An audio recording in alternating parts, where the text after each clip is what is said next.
Hey, Jeremiah, thank you for a couple of minutes. And Greg Barnes, go ahead. Hey, Jeremiah, I asked Josh this, but given the preseason hype and then the outcome up in Blacksburg a couple of weeks ago, was this a game that the team really needed to kind of get refocused and centered heading into the meat of ACC play? Yeah, I think you can say that. And I think we were able to fight through some adversity too, like getting our first real conference win, but also being down at halftime and coming out hot and playing so good in the second half. I feel like we kind of get the best of both worlds, being able to beat an ACC team and also coming out in the second half hot and ready to play. Andrew Jones. Jeremiah, I don't even know the final numbers on Brennan Armstrong, 500-something yards he passed for. What does it say about this team to actually win a game when a guy has that kind of success accumulating a ton of yards like Armstrong did? I feel like it just comes with stopping the run.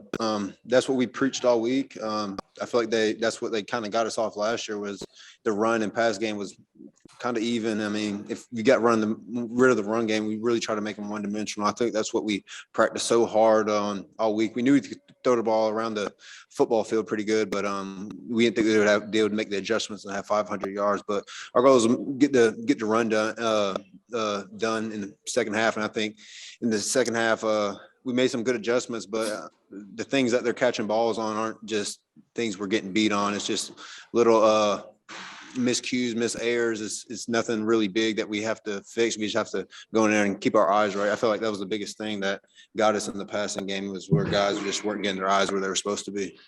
As a defensive guy, what kind of appreciation do you have for what Sam's done the last 2 weeks? Only once before in school history had someone thrown for 300 and run for 100 in the same game, and he's done it 2 straight weeks now.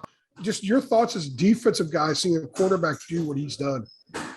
Oh, I mean, I love it. I mean, I love when the offense can put points on the board. I mean, I know they score points fast and the defense gets out there quick. But I mean, as a defensive player, I love it. I love when offenses can get up on the board and score quickly, get points up on the board, and get the defense out there. Because I feel like if we can get out there and get them out, we can flip the field and get another score. We can run it up on really quick. So I mean, hats goes out to all those guys. I mean, the running backs ran so good tonight. Ty Chandler and Caleb Hood. I mean, Hendo in there running the ball, and then the offensive line did a great job of blocking, opening up holes, and being in protection for the pass game too. Thank you. All right, 2 more for Jeremiah. Gregory Hall, go ahead. Jeremiah, I wanted to ask you about Kaven Rucker. I mean, he's got 2.5 sacks through 3 games. He had 2 tonight. He didn't play a lot against Virginia Tech, but the last 2 games he's really excelled. What have you seen out of him, and what can you say about his performances?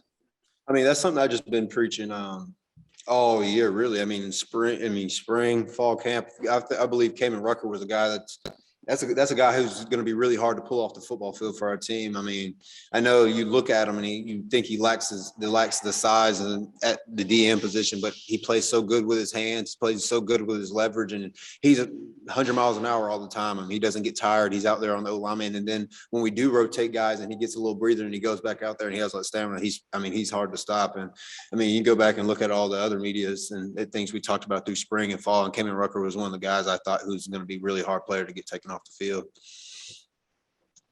All right, last one. CL Brown, go ahead. Jeremiah, you guys are already with 5 takeaways this year, and after only having 11 last year, what would you say is the difference so far in being able to cause some turnover? I think it's our mentality on defense. I mean that's something we preached about on the offseason is we were good at we were looking at our sacks and our turnover numbers, and our sack numbers were up with a lot of the high good defenses in the nation, but our turnover margin was not our turnover margin, but the turnovers we get throughout the season was really low. It was like half of the teams who were on the defensive teams who were really good. They had about, I think, like 23, 24 turnovers or something like that throughout the season. And that's something we preach, either getting fumbles out and getting the pick. And that's something we both did tonight. I mean, JQ made a great play on the sideline, and then Chris came flying off the edge and popped the ball loose. And I mean, that's just stuff we've been preaching about all offseason, and you can see it's translating to the games. Thank you. All right, Jeremiah, thanks for a couple of minutes. Yep, no problem.